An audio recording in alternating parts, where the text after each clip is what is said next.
Ndonë se ka një ulje të numrit të vjedhjeve në rajonin e Tetovës dhe Mëgjor, megjithatë rastet e vjedhjeve ende janë të pranishme. Nga sektori për punë të brendshme në Tetovë, thonë se gjatë 9 muajve të kaluar në Tetovë dhe rrethin janë regjistruar 41 vepra penale vjedhje dhe tentim vjedhje, prej të cilave janë zbardhur 16 nga rastet e denoncuara, ku janë përgatitur 15 kallëzime penale kundër 18 kryerësve. Në ndërkohë, nuk mungojnë as vjedhjet e rënda në këtë rajon. Zëdhënësi i sektorit për punë të brendshme në Tetovë, Fatmir Rexhepi, thekson se në disa raste, një autor është i dyshuar për më shumë vjedhje dhe ajo llogaritet një vepër penale.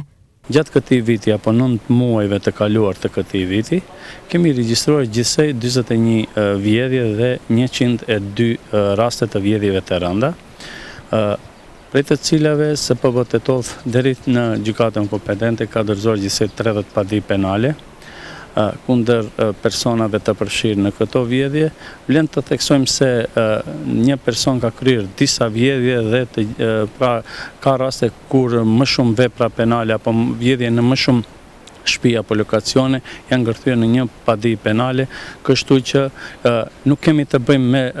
zbulim apo zbardhje të numrit të vogël të vjedhjeve, por kemi raste kur një person ka kryer më shumë vjedhje, kështu që si vjedhje paraqet vepër penale, por ato ngërthehen të gjitha pra në një padi penale. Nga policia e Tetovës thonë se kohëve të fundit është rritur vigjilenca e pronarëve me vendosjen e kamerave të sigurisë nëpër shtëpi apo lokale të biznesit, por nuk mungojnë rastet kur vendosen edhe dyert të blinduara. Qytetarëve u apelohet që të mos lënë sende me vlerë në automjetet e tyre, pasi që kjo do të tërhiqte vëmendjen e vjedhësve dhe kur të vërejnë se është kryer një vepër e tillë në pronën ose ambientet e tjera të tyre, të mos prekin asgjë dhe menjëherë ta denoncojnë rastin në polici. Numri më i madh i vjedhjeve kemi të bëjmë me vjedhje nëpër shtëpi familjare, nëpër banesa, nëpër objekte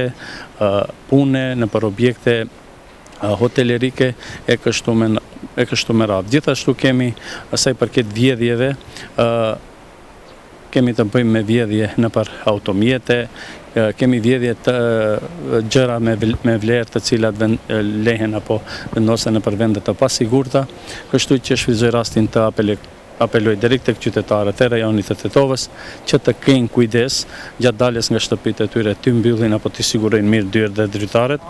dhe në të shumtën e rasteve kohëve të fundit kemi paraqitje të asaj se publikojnë në rrjetet sociale për vendodhjen e tyre dhe japin një sinjal se në shtëpi nuk gjendet askush, kështu që vjedhësve u lehtësojnë punën dhe i tërheqin shumë më lehtë për të kryer pra punën e tyre dhe të dëmtojnë qytetarët. Krahas masave preventive, shpeshherë qytetarët angazhojnë edhe kompani të sigurimeve, të cilët kujdesen për sigurinë e shtëpive ose bizneseve që nuk janë në vende të frekuentuara.